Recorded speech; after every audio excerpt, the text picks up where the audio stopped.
Assalamualaikum warahmatullahi wabarakatuh. Alhamdulillah, wassalatu wassalamu ala Rasulillah wa ala alihi wa sahbihi wa mawalah. Asyhadu an la ilaha illallah wahdahu la syarika lah wa asyhadu anna Muhammadan abduhu wa rasuluh sallallahu alaihi wasallam la nabiyya wa la rasula ba'dah. Allahumma salli wa sallim wa barik ala sayyidina Muhammad wa ala alihi wa ashabihi ajma'in wa man tabi'ahum bi ihsanin ila yaumiddin. Subhanaka la 'ilma lana illa ma 'allamtana innaka antal alimul hakim. Allahumma 'allimna ma yanfa'una wa anfa'na bima 'allamtana zidna 'ilma warzuqna fahma. Allahumma Bapak Ibu jamaah salat subuh rahimakumullah, bersyukur kita kepada Allah atas limpahan rahmat dan karunia yang tercurah kepada kita hingga saat ini. Semoga dengan kita bersyukur kepadanya, karunia dan nikmat yang tercurah hendaknya semakin bertambah-tambah, utamanya nikmat dapat mengerjakan amal-amal soleh. Dan mudah-mudahan apa yang kita lakukan di subuh pagi ini tidak hanya mengerjakan ibadah yang bersifat ritual, salat subuh secara berjamaah, zikir dan berdoa, tetapi dilanjutkan dengan kegiatan taklim, majelis ilmu, kajian subuh minggu. Dan insya Allah kajian subuh ini selama kita duduk sampai pulang nanti juga tercatat sebagai orang-orang yang lagi beribadah kepada Allah. Amin ya rabbal alamin. Salawat dan salam kita sampaikan kepada Nabi besar kita Muhammad sallallahu alaihi wasallam. Allahumma salli ala sayyidina Muhammad wa ala ali sayyidina Muhammad. Bapak Ibu jamaah yang dimuliakan Allah Subhanahu wa taala, materi yang akan saya sampaikan dalam kesempatan ini masih terkait dengan ibadah-ibadah utama. Hanya saja dalam kesempatan ini lebih khusus membahas faktor tempat yang dapat mempengaruhi besaran pahala dari suatu ibadah yang kita kerjakan. Nah, Bapak Ibu jamaah yang dimuliakan Allah Subhanahu wa taala, materi ini sebenarnya masih melanjutkan materi-materi yang sudah saya sampaikan sebelumnya terkait dengan memahami kembali arti ibadah. Dan salah satu hal yang perlu kita pahami dalam hal ibadah ini adalah pentingnya pemahaman kita, pengetahuan kita terhadap ibadah-ibadah yang utama. Karena ibadah itu Bapak Ibu antara satu dengan yang lain memiliki nilai pahala yang berbeda-beda. Nah, pentingnya kita mengetahui ibadah yang paling utama ini supaya menjadi dasar kita di saat harus memilih salah satu dari ibadah yang bisa kita laksanakan. Nah, kalau kita mengetahui ini lebih besar pahalanya, ini lebih kecil, ini tentu menjadi dasar kita dalam memilih suatu ibadah itu. Secara logika saja, ibu-ibu ditawari secara gratis ini ikan kakap. Nah, di hadapan ibu-ibu ada 2 ekor ikan kakap, tetapi harus memilih salah satu. Yang satunya beratnya 2 kilo, yang satu ekor lagi beratnya 1 kilo. Kalau disuruh memilih salah satu, ibu-ibu milih ikan yang 2 kilo apa yang 1 kilo? Milih yang 2 kilo. Ngapa? Lebih besar. Nah, begitu pula tentunya ketika kita dihadapkan dengan pilihan, ya, salah satu dari beberapa pilihan ibadah yang mungkin bisa kita kerjakan. Ketika kita mengetahui ibadah ini lebih utama dibandingkan dengan ibadah yang satunya, maka kita akan lebih memilih ibadah yang lebih utama. Nah, Bapak Ibu jamaah yang dimuliakan Allah Subhanahu wa taala. Contoh, ibu-ibu atau bapak-bapak datang ke masjid kita ini setelah azan Isya. Setelah azan Isya. Nah, ketika kita pertama kali masuk ke dalam masjid, ada beberapa ibadah yang mungkin bisa kita lakukan. Ibadah pertama, karena azan Isya telah berkumandang, maka ada kesempatan untuk menunaikan sholat sunnah qabliyah Isya. Ibadah yang kedua, karena kita baru pertama kali masuk ke dalam masjid, maka kita punya kesempatan untuk mengerjakan sholat sunnah tahiyatul masjid. Hanya saja kita harus memilih salah satu. Kenapa? Waktu tidak cukup. Waktunya tinggal 2 menit lagi. Berarti kita hanya dapat mengerjakan salah satu ibadah sunnah. Kalau tidak sunat tahiyatul masjid, sholat sunat qabliyah Isya. Makanya kan kita harus memilih salah satu. Kalau mengerjakan qabliyah Isya, kita tidak mengerjakan tahiyatul masjid. Kalau mengerjakan sholat sunat tahiyatul masjid, kita tidak mengerjakan sholat sunat qabliyah Isya karena waktu mepet. Nah, di saat itulah kita harus memilih salah satu. Nah, Bapak Ibu, sebenarnya apapun yang dipilih benar galau. Milih tahiyatul masjid benar, milih qabliyah Isya juga benar. Tetapi kalau kita punya ilmu mana yang lebih utama, maka pilihan kita itu tidak hanya benar, tapi juga tepat pilihan kita.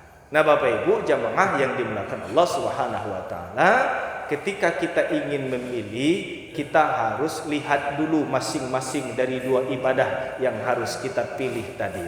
Dari segi hukum, kalau misalkan pilihannya itu memilih antara ibadah yang wajib dengan ibadah yang sunnah, jelas itu kita harus mendahulukan ibadah wajib. Nah, ibadah wajib yang kita dahulukan. Nah, sekarang kita lihat hukumnya. Tahiyatul masjid dengan qabliyah Isya, dari segi hukum sama-sama sunnah. Nah, jadi belum cukup pengetahuan kita kalau hanya sekedar mengetahui ibadah ini dua-duanya sama-sama sunnah hukumnya. Belum cukup itu, karena masih bingung kita. Dua-duanya sama sunnah. Maka berikutnya kita lihat lagi. Sunnah ini terbagi 2. Ada sunnah muakkad, ada sunnah ghairul muakkad. Nah, sunnah muakkad itu artinya sunnah yang dikuatkan. Levelnya itu hampir mendekati wajib. Kalau sunnah ghairul muakkad, sunnah biasa. Nah, sekarang kita lihat dulu salat sunat qabliyah Isya. Salat sunat qabliyah Isya ini sunnah muakkad apa ghairul muakkad? Sunnah dikuatkan atau sunnah biasa-biasa saja? Nah, dengan demikian kita harus punya ilmu pemahaman tentang salat sunat rawatib. Salat sunat qabliyah Isya ini termasuk salah satu salat sunat rawatib. Apa itu salat sunat rawatib? Salat-salat sunat yang mengiringi salat 5 waktu. Kalau dikerjakan sebelum namanya qabliyah. Kalau dikerjakan sesudah namanya ba'diyah. Nah, Bapak Ibu, kalau kita lihat keseluruhan salat sunat rawatib itu jumlahnya ada 22 rakaat. 22 rakaat. Hanya saja dari 22 rakaat salat sunat rawatib itu ada yang muakkad, ada yang ghairul muakkad. Yang muakkad ini yang dikuatkan. Nah, sekarang kita hitung yang muakkad. Apakah qobliyah isya ini nanti masuk muakkad atau ghairul muakkad? Maka kita hitung dulu apa saja yang termasuk dengan sunnah muakkad dari sholat sunat rawatib itu. Yang muakkad ada 10 rakaat. Apa saja yang 10 itu? 4 rakaat sebelum zuhur. Nah, jadi 4 rakaat sebelum zuhur itu termasuk sholat yang muakkad. Pengerjaannya 2 rakaat salam, 2 rakaat salam. Nah, itu sunnah yang sangat dikuatkan itu. 4 rakaat sebelum zuhur. Kalaupun tidak bisa minimal 2 rakaat. Nah, teknis pengerjaannya juga bisa satu paket 4 rakaat sekali salam. Hanya saja kalau 4 rakaat sekali salam jangan pakai tahiyat awal. Apalagi datang ke masjid. Ya ngapo Bapak itu. Datang ke masjid lah zuhur duluan karena dia pakai tahiyat awal. Lah zuhur duluan, dan memang sholat sunnah itu yang lebih dari 2 rakaat tidak ada tahiyat awalnya, langsung saja 4 rakaat satu salam. Tetapi cara yang terbaik mengerjakan sholat sunnah itu adalah 2 rakaat, baik dikerjakan di waktu malam maupun sholat sunat dikerjakan di waktu siang. Nah, itu 4 rakaat sebelum zuhur termasuk sunnah muakkad. Sudah 4 itu. Ditambah 2 rakaat setelah zuhur. Nah, muakkad itu 4 tambah 2 jadi 6. Ditambah lagi 2 rakaat sesudah maghrib. 2 rakaat sesudah maghrib muakkad. 6 tambah 2 jadi 8. Ya. Ditambah lagi nanti 2 rakaat sesudah isya. Ya. 8 tambah 2 10, lalu 2 lagi kan 12 rakaat yang dikuatkan itu. 2 rakaat sebelum subuh. Itulah sholat sunat rawatib yang tergolong ke dalam sunnah muakkad. 12 rakaat, 4 rakaat sebelum zuhur, tambah 2 rakaat sesudah zuhur, tambah 2 rakaat sesudah maghrib, tambah 2 rakaat sesudah isya, tambah 2 rakaat sebelum subuh. 12 rakaat. Berarti yang lain ada yang sesudah, ada yang 10, sisanya 10 rakaat lagi. Itu termasuk sholat sunnah rawatib ghairul muakkad. Berarti qobliyah isya tidak termasuk dari 12. Nah, dapat kita jawabannya. Secara hukum kualitas kesunahan qobliyah isya itu sunnah ghairul muakkad.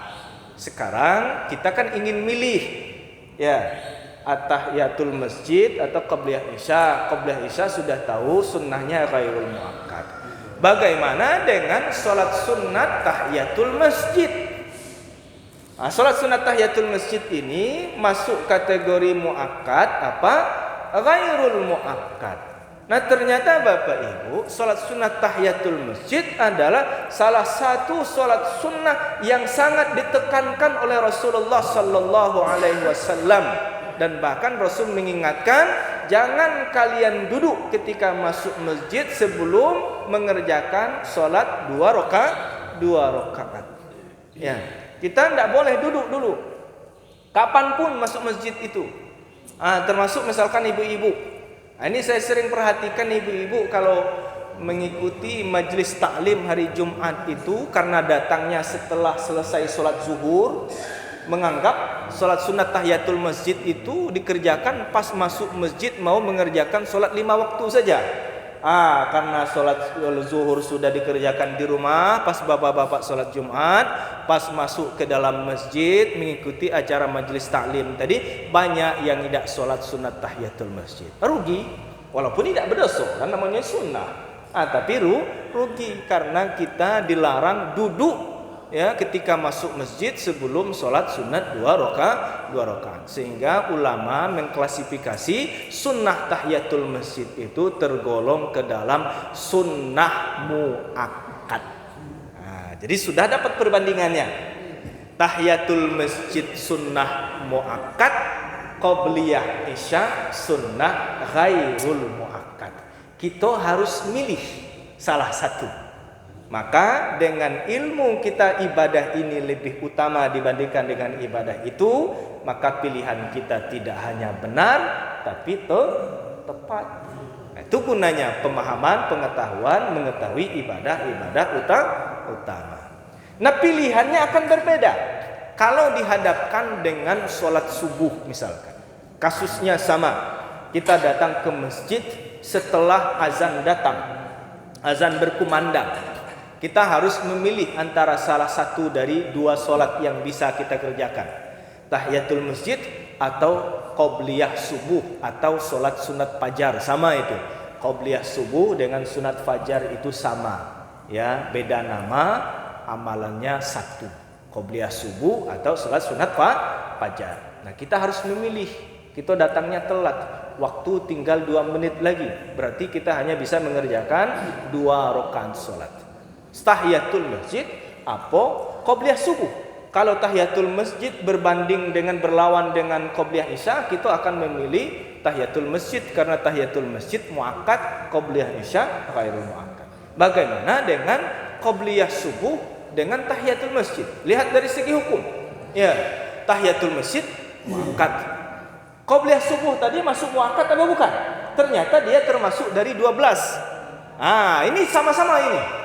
Sama-sama kuat, sama-sama sunnah muakkad. Tahiyatul masjid sunnah muakkad, salat sunat fajar atau qabliyah subuh sunnah muakkad. Nah, mana yang kita pilih? Makanya ketika kita lihat keistimewaan dari dua salat sunnah ini, untuk salat sunat fajar memiliki perhatian tersendiri dari Rasulullah. Rasul jelaskan keutamaannya. Raq'atani minal fajri khairun minad dunya wa ma fiha. 2 rakaat salat sunat fajar atau qabliyah subuh lebih baik daripada dunia dan seisinya. Berarti lebih besar keutamaan salat sunat fajar. Makanya kita pilih salat sunat fajar dibandingkan dengan salat sunat tahiyatul masjid. Tetapi lagi-lagi manapun yang kita pilih benar galau. Namanya salat sunnah. Hanya saja kalau kita punya ilmu, pilihan kita tidak hanya benar tapi tepat. Ibarat kita tadi dihadapkan dengan hadiah 2 ekor ikan kakap, milih harus 1 ekor. Yang 1 2 kilo, yang 1 kilo, tentu pilihan yang pas itu milih yang 2 kilo. Tetapi ada pilihan yang terbaik lagi kalau dapat dua-duanya. Itu yang lebih baik lagi. Tahiyatul masjid dapat, kemudian qobliyah subuh, ya qobliyah isya juga dapat. Caranya macam mana? Cepet-cepet datang ke masjid. Itu solusinya. Cuman kan kadang-kadang karena mungkin faktor halangan, rintangan dan segala macam, kita dihadapkan dengan pilihan seperti itu. Dengan adanya ilmu kita dengan ibadah-ibadah utama, pilihan kita tidak hanya benar tetapi pas dan tepat. Nah, itulah Bapak Ibu jemaah yang dimuliakan Allah Subhanahu wa taala, pentingnya pemahaman, pengetahuan terkait dengan ibadah utama. Nah, ibadah utama ini Bapak Ibu jemaah yang dimuliakan Allah Subhanahu wa taala, penentunya itu ada 4 faktor. Ada 4 faktor yang menentukan suatu ibadah itu pahalanya lebih besar dibandingkan dengan ibadah yang lain. Yang pertama, faktor internal ibadah itu sendiri memang telah ditetapkan oleh Allah suatu ibadah yang unggul sehingganya pahala lebih besar dibanding dengan ibadah yang lain. Ada 3 yang sudah kita jelaskan dulu.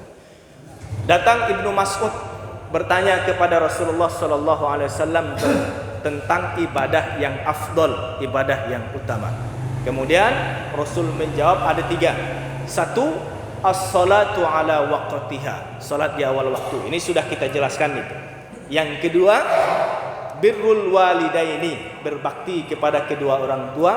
Yang ketiga adalah al-jihadu fi sabilillah, berjihad di jalan Allah. Dan bahkan kita sudah menjelaskan kenapa sholat di awal waktu mendapati urutan pertama, itu sudah kita jelaskan pada pertemuan sebelumnya. Sekarang kita masuk kepada faktor kedua. Apa itu? Faktor tempat. Jadi kalau tempat ini bisa saja ibadah yang kita kerjakan itu bentuk dan jenisnya sama, tetapi pahala yang diperoleh dengan tempat yang berbeda tadi, pahalanya berbeda pula.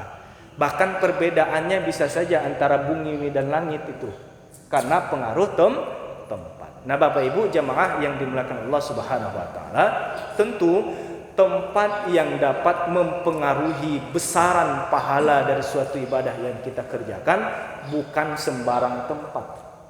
Tempat ini adalah tempat yang istimewa, tempat yang diistimewakan oleh Allah Subhanahu wa taala.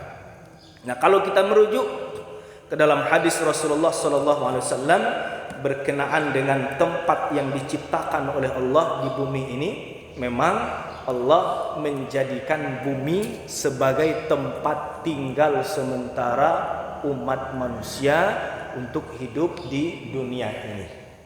Walaupun saat ini orang-orang Eropa, orang-orang Barat, orang-orang Amerika, mereka kan telah melakukan penelitian itu. Ya, kalau nanti bumi ini tidak layak lagi ditinggali manusia. Nah, sekarang kan sudah mulai itu. Ya, mulai dari cuacanya tidak menentu lagi. Kapan musim hujan, kapan musim kemarau tidak bisa ditebak lagi. Kalau saya SD dulu ingat nih kecek guru SD saya.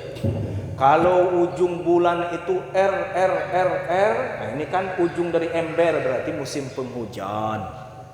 Nah, musim penghujan itu. Kalau kini tidak tentu lagi. Kapan kemarau, kapan penghujan, tidak jelas itu. Tidak bisa ditebak. Kalau dulu tidak, mulai masuk RR itu penghujan, berarti di luar itu ya musim kemarau. Nah, itu. Begitu juga sekarang, hujan dikit saja, sudah tergenang air. Hujan sedikit sudah tergenang air. Itu pula cuaca. Pas dingin nian, pas panas nian. Nah, itu mulai kerusakan. Nah, mereka orang-orang Barat itu sudah memikirkan itu. Kalau nanti bumi ini tidak pantas lagi, tidak layak lagi untuk tempat tinggal manusia, mereka mencari alternatif. Ya, cak mano caronyo ada tempat planet lain yang bisa dijadikan tempat tinggal manusia. Kalau bumi tidak layak lagi ditinggali, mereka melakukan penelitian, bahkan membuat stasiun luar angkasa. Mereka pergi ke bulan sana. Ya, mereka pergi ke bulan untuk meneliti kira-kira nanti suatu saat bumi ini hancur, manusia-manusia di bumi ini dipindahkan ke bulan. Tapi tidak mungkin terjadi, karena memang Allah sudah menakdirkan tempat tinggal manusia itu ya di bumi ini. Kalau di bulan cak mano tidak bisa hidup tenang. Iya, ya kita terbang di awang-awang. Cak mano nanti misalkan ndak pipis, ndak BAB, beserak lah pipis gitu itu. Iya, ndak ada gaya gravitasinya di bulan itu. Iya, kita sama cak plastik diterbangi oleh angin itu. Nah, makanya tempat yang memang sudah ditakdirkan oleh Allah untuk kita tinggalkan, untuk kita diami adalah bumi. Nah, Bapak Ibu, dari sekian luas bumi yang ditinggali oleh manusia itu, tempat yang paling dicintai oleh Allah adalah masjid. Nah, ini terekam di dalam hadis yang diriwayatkan oleh Imam Muslim dari sahabat Abu Hurairah. Rasul sallallahu alaihi wasallam bersabda, "Ahabbul biladi ilallah masajidaha wa abghadul biladi ilallah aswaquha." Jadi tempat yang paling dicintai oleh Allah di muka bumi ini adalah masjidnya. Ya, kemudian tempat yang paling dibenci adalah pasar. Cuman ibu-ibu jangan salah paham di sini. Setelah ibu-ibu dan lagi ke pasar, bahaya gitu yang bapak-bapak ini. Iya, tidak berasok dapur kita, ibu-ibu mogok ke pasar. Ngapa? Takut dibenci Allah. Karena pasar merupakan tempat yang paling dibenci. Nah, bukan begitu maksudnya. Ya, bukan berarti orang-orang yang di dalam pasar itu dibenci Allah. Enggak. Orang yang baik tetap saja disayang oleh Allah. Maksudnya, kenapa pasar itu tempat yang dibenci? Karena kemungkaran-kemungkaran punya potensi besar terjadi di tengah pasar itu. Ya, ada pengurangan timbangan, ada tipu menipu, ya, ada sumpah palsu, ya, ada perampokan dan segala macam. Banyaklah, ada yang melalaikan. Nah, kenapa? Itulah sebabnya pasar itu tempat yang tidak disukai oleh Allah. Kemudian tempat yang paling dicintai oleh Allah adalah masjid-masjid. Nah, Bapak Ibu jamaah yang dimuliakan Allah Subhanahu wa taala, kembali kita bahas masjid singkat. Jadi saking istimewanya masjid ini, ya, Imam Ibnu Hajar Al-Asqalani ketika beliau menyusun kitab Bulughul Maram, ya, hadis-hadis yang memuat tentang hukum-hukum fikih, beliau memasuki bab di situ ada babul masajid, bab masjid. Kemudian beliau mengomentari sedikit tentang masjid ini, ya, asal penamaan masjid. Ya. Jadi masjid ini memang sudah menjadi bahasa kita kan, masjid sudah bahasa kita itu. Tapi sebenarnya ini bukan asli bahasa kita. Ya, ngambilnya dari bahasa Arab. Nah, kalau kita merujuk ke bahasa aslinya bahasa Arab, kata masjidun ini merupakan bentuk isim makan. Ya, jadi isim makan. Masjidun isim makan, maksudnya tempat untuk sujud. Karena masjid ini terambil dari kata sajadah, sujud. Ya, kemudian isim makannya masjidun, tempat untuk sujud. Nah, Bapak Ibu, jadi kata masjid itu terambil dari kata sujud. Sujud ini salah satu gerakan di dalam sholat. Nah, jadi pengambilan penamaan masjid ini asalnya terambil dari salah satu gerakan kita ketika mengerjakan sholat, yaitu sujud. Pertanyaannya, gerakan sholat itu tidak hanya sujud. Ya, tidak hanya sujud. Ada berdiri, qiyam. Ya, ada ruku, ya, kemudian ada duduk, qu'ud. Nah, kenapa dipilih masjid? Sebenarnya bisa saja terambil dari kegiatan atau ruku, misalkan rakaat. Kalau tempat ruku marka, nah, bisa saja dulu masjid ini namanya marka. Kalau diambil dari kata ruku, bukan masjid namanya. Atau diambil dari kata duduk. Salah satu gerakan kita sholat kan ada duduk. Duduk itu qa'ada, tempat duduk, maq'adun, maq'ad. Atau terambil dari kata berdiri, qiyamun, dalam bahasa Arab berdiri. Kemudian tempat untuk berdiri, maqam. Nah, tetapi diambil dari sujud, tempat untuk sujud, masjidun. Menandakan memang dari sekian aktivitas gerakan kita dalam sholat, berdiri, ruku, duduk, sujud, gerakan yang paling mulia di antara yang lain itu adalah gerakan sujud. Kenapa gerakan sujud lebih mulia daripada berdiri, duduk, dan ruku dalam sholat? Karena di saat sujud itulah posisi kita sangat dekat dengan Allah. Aqrabu ma yakunul abdu min rabbihi wa huwa sajid. Seseorang hamba keberadaannya dekat dengan Allah manakala dia sujud. Faksiru ad-du'a fihi, perbanyak doa saat sujud itu.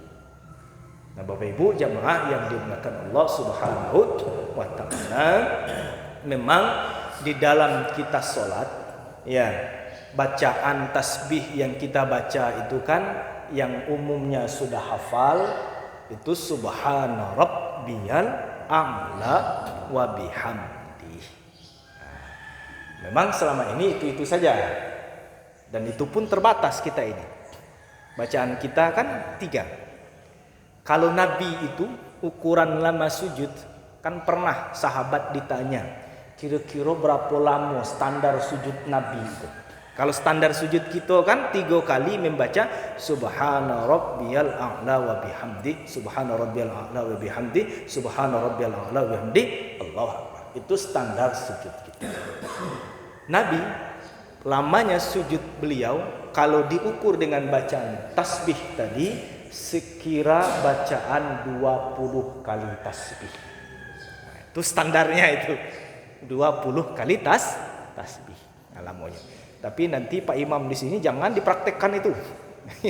Lamo sujud 20 kali tasbih. Kalau nguil kawan di belakang ini, ngapa Pak Imam lamo lihat sujudnya itu? Lamo ikut itu. Tentu beda kita dengan Nabi. Standar kita ya standar yang 3 kali itu. Tapi Bapak Ibu, ya, sebenarnya kan perintah hadisnya itu perbanyak doa. Ya, bacaan tasbih sujud itu bukan itu saja itu salah satu saja itu, banyak itu. Bisa juga membaca subuhun kudusun rabbuna wa rabbul malaikati waruh bisa. Bisa juga kalau yang ingin berisi doa subhanaka Allahumma rabbana wa bihamdika Allahumma ighfirli bisa. Nah, bagaimana yang begitu-begitu ndak hafal sementara kami ini lagi sholat hajat Pak Ustaz. Kata hadis ini kan saat-saat berdoa yang sangat bagus itu kan saat sujud dalam sholat itu. Macam mana caranya? Nah, para ulama menetapkan batasan-batasan terkait dengan doa ketika sujud karena ini sholat ada aturannya, tidak boleh mengucapkan kalimat selain yang dituntun di dalam sholat itu. Karena kalau berdoa ketika sujud dibawa bahasa lembak, batal sholat kita. Iya, batal sholat kita. Nah, jadi terkait dengan doa di dalam sujud ketika sholat, doa itu kan ada dua. Ada doa maksur, ada doa ghairul maksur. Doa maksur itu adalah doa yang terambil dari Al-Quran maupun hadis. Misalkan doa Al-Quran itu Rabbana zalamna anfusana wa illam taghfir lana dan seterusnya. Atau la ilaha illa anta subhanaka inni kuntu minaz zalimin. Atau doa-doa yang berasal dari hadis-hadis Nabi dibaca di saat sujud sholat sah, sepakat ulama itu. Tetapi doa ghairul maksur mereka mengatakan ini terbagi dua. Doa ghairul maksur itu ada yang berbahasa Arab, ada yang berbahasa di luar Arab. Untuk doa yang berbahasa di luar Arab, ulama sepakat batal kalau dilapaskan saat sujud sholat. Ya, batal kalau dilapaskan saat sujud sholat. Tetapi doa yang berbahasa Arab tapi bukan dari Al-Quran dan hadis, ada yang mengatakan boleh, ada yang mengatakan batal. Nah, dengan demikian, cak mana caranya ndak berdoa saat sujud sementara banyak doa dari Nabi Al-Quran ndak hafal. Caranya, ketika kita selesai baca tasbih, misal sholat tahajud ini malam hari, kita ndak berdoa lama-lama di sujud. Ya, subhana rabbiyal a'la wa bihamdih, tutup mulut. Jangan dilafazkan. Tutup mulut lalu memohon kepada Allah dalam lintasan pikiran dan hati kita. Nah, itu sepakat ulama mengatakan boleh. Nah, kalau sholat sendiri kan selama gitu, asal pinggang masih kuat. Iya, enggak setengah jam sujud. Nah, boleh. Setelah itu Allahu Akbar dilanjutkan dengan membaca tahiyat akhir. Itulah istimewanya sujud. Nah, jangan kita tidak memanfaatkan keistimewaan sujud ini, utamanya ketika kita sholat sendirian seperti mengerjakan sholat sunnah. Tapi kalau sholat berjamaah kan ada standarnya itu, karena banyak orang, ya banyak kepentingan, kemampuan jamaah berbeda-beda. Standarnya minimal 3 maksimal 3 kali tasbih itu. Itu Bapak Ibu jamaah yang dimuliakan Allah Subhanahu wa taala terkait dengan keistimewaan sujud, sehingga nama tempat kita beribadah ini untuk mengerjakan sholat terambil dari gerakan yang paling mulia, yaitu gerakan sujud. Isim makannya yang menunjukkan tempat dari kata sajadah adalah masjid. Itu asal mula dari kata masjid. Nah, Bapak Ibu jamaah yang dimuliakan Allah Subhanahu wa taala, tempat ini tempat yang sangat dicintai Allah. Lalu apa saja kemuliaannya, keistimewaannya? Keistimewaannya adalah semua aktivitas yang berkaitan dengan masjid akan mendatangkan pahala dan kemuliaan. Apapun aktivitasnya. Ya. Tapi tidak segalonyo. Nanti kebelet pipis, datang ke masjid. Pipis keluar lagi, ya, itu tidak ada pahalanya itu. Ya. Jadi ada aktivitas yang memang sudah ada tuntunannya. Ya. Pertama, proses pembangunan. Semua proses pembangunan, aktivitas pembangunan masjid itu orang yang berkontribusi akan mendapatkan pahala. Dari Utsman bin Affan, Rasulullah sallallahu alaihi wasallam bersabda, "Man bana masjidan lillahi, banallahu lahu baitan fil jannah." Barang siapa yang membangun masjid karena Allah, Allah bangun baginya rumah dalam surga. Kami tidak sanggup bangun sebuah masjid, Pak Ustaz. Riwayat yang lain dari sahabat Utsman bin Affan disebutkan, walau kamab hasatin qutatin. Walaupun kontribusi pembangunan untuk masjid itu hanya sebesar bisa membuat sarang burung kecil. Sekecil apapun kontribusi kita dalam pembangunan masjid, tetap Allah balas dengan membangunnya rumah di dalam surga. Itu, ya termasuk aktivitas apapun itu. Pembangunan itu. Misalkan sebuah bata nempel di masjid itu, nanti balasannya rumah di dalam surga. Nah, cuman jangan puluh nanti ya kita ini lagi bangun apa tempat wudhu ini.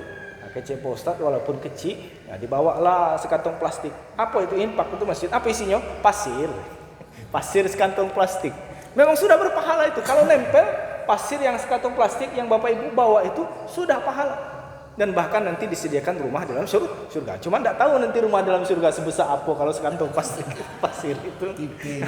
Tipe-nya entah tipe apa gitu kan. Entah tipe XSS gitu. Itu kan. Kemudian aktivitas pemeliharaan sudah dibangun, masjid perlu pemeliharaan. Nah juga akan mendatangkan pahala. Nah termasuk di sini ya membersihkan, misalkan aktivitas membersihkan masjid itu. Hadis yang diriwayatkan oleh Imam At-Tirmizi, "Aradat alayya ujura ummati." Aku, kata Nabi, diperlihatkan pahala balasan dari amalan-amalan umatku, hattal qazrata yakhrujuha ar-rajul minal masjid, sampai-sampai ganjaran pahala dari kegiatan mengeluarkan kotoran dari dalam masjid. Di riwayat yang lain Imam As-Suyuti di dalam kitab Lubabul Hadis. Jadi Imam Suyuti itu mengarang hadis namanya Lubabul Hadis. Kebanyakan hadis-hadisnya itu berisi tentang penjelasan keutamaan masjid. Salah satu riwayat yang beliau kemukakan, man akhraja kazratan minal masjidi biqadri ma yaduru fil aini, barang siapa yang mengeluarkan kotoran di dalam masjid hanya seukuran yang bisa dilihat oleh mata. Ini bisa dilihat mata, kotoran. Akhrajahullahu min zunubihi, Allah akan keluarkan pula dosa-dosanya. Subhanallah, Pak D kita ini yang membersihkan masjid itu. Nah, kita ini cuman ini baik, misalkan mengeluarkan nado sebesar apa ini yang bisa dilihat mata, kita keluarkan dari masjid, Allah mengeluarkan dari kita dosa. Tentu dosa kecil, kalau dosa besar kan tidak bisa, harus taubat itu. Dan bahkan ini ada keistimewaan sendiri orang yang menjaga ya masjid ini, terutama kebersihannya. Dulu pada zaman Rasulullah SAW ada wanita budak berkulit hitam namanya Ummu Mahjan. Kisah ini dimuat di dalam Bukhari dan juga Muslim. Ummu Mahjan ini seorang budak wanita, aktivitasnya, kebiasaannya menjaga kebersihan masjid Rasulullah SAW. Karena dia budak, berkulit hitam lagi, orang-orang menganggap remeh. Ya, menganggap remeh.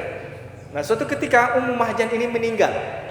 Karena dalam pandangan sahabat ini kan biasa saja, tidak perlu sampai Rasulullah yang turun tangan. Karena meninggal, ya, mereka sendiri yang mengurusi ya jenazah Ummu Mahjan ini sampai dikuburkan. Beberapa sehari setelah itu Rasulullah tidak lihat lagi mana Ummu Mahjan yang biasa menjaga kebersihan masjid ini. Mana Ummu Mahjan? Kemudian sahabat menjawab, ya, sudah meninggal. Kami menganggap biasa saja dan sudah kami kuburkan. Kemudian Rasulullah SAW marah, ngapa tidak ngasih tahu? Lalu beliau bersabda, "Dullani ala qabriha." Beritahu aku di mana kuburannya. Fadalluhu, lalu mereka para sahabat memberitahu kuburan Ummu Mahjan tadi. Fasalla 'alaiha. Setelah itu beliau datang dan beliau solat di atas kuburannya itu. Menandakan kalau bukan orang istimewa, tidak mungkin Rasul nyari kuburannya dan solat di atas itu. Nah, itu. Apa menyebabkan istimewa Ummu Mahjan tadi? Karena beliau senantiasa menjaga kebersihan masjid Rasulullah sallallahu alaihi wasallam. Berikutnya, aktivitas menuju masjid. Sudah pemeliharaan. Masjid ini perlu dikunjungi. Kalau sudah dibangun, dipelihara, dijaga kebersihannya. Kalau kosong saja percuma baik. Nah, kita kan harus ada aktivitas.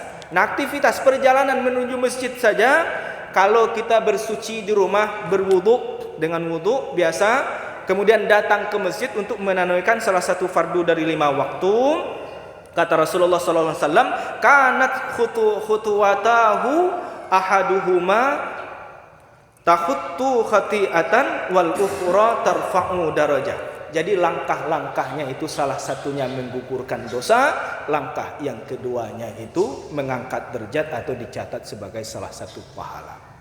Itu keistimewaan masjid. Kemudian sudah datang ke masjid, aktivitas di dalamnya juga mendatangkan keistimewaan. Ya. Majtama'a qaumun fi baitin min buyutillah. Tidaklah sekelompok orang berkumpul di dalam salah satu rumah Allah, masjid. Yatluna kitaballah, membaca ayat Allah, wa yatadarasuna fi ma bainahum, mempelajari ayat-ayat Allah, termasuk juga majelis ilmu seperti ini, kecuali turun malaikat. Malaikat turun.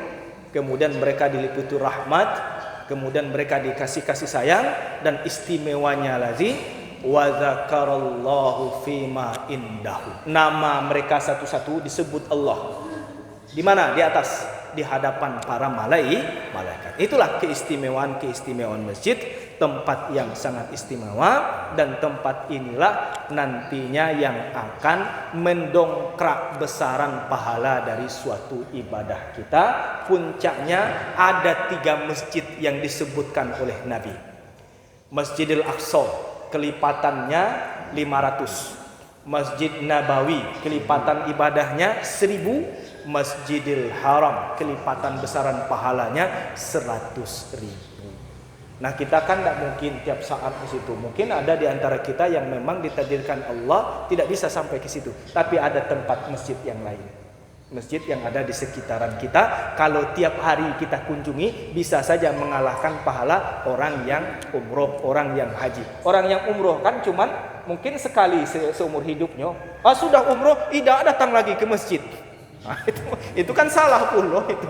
Kalau lah menganggap pahala lah banyak gitu.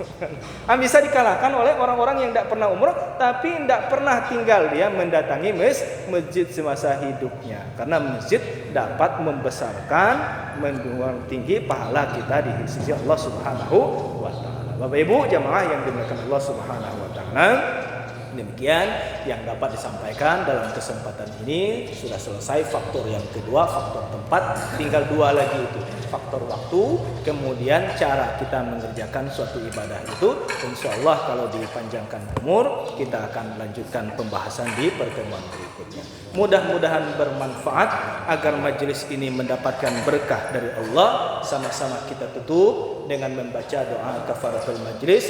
Subhanaka Allahumma rabbana wa bihamdika asyhadu an la ilaha illa anta wa astaghfiruka wa atubu ilaik. Tidak ada pertanyaan Bapak Ibu? Kalau tidak, tinggal tutup. Wassalamualaikum atas perhatian. Mohon maaf jika ada salah dan khilaf. Saya akhiri billahi taufiq wal hidayah. Wassalamualaikum warahmatullahi wabarakatuh.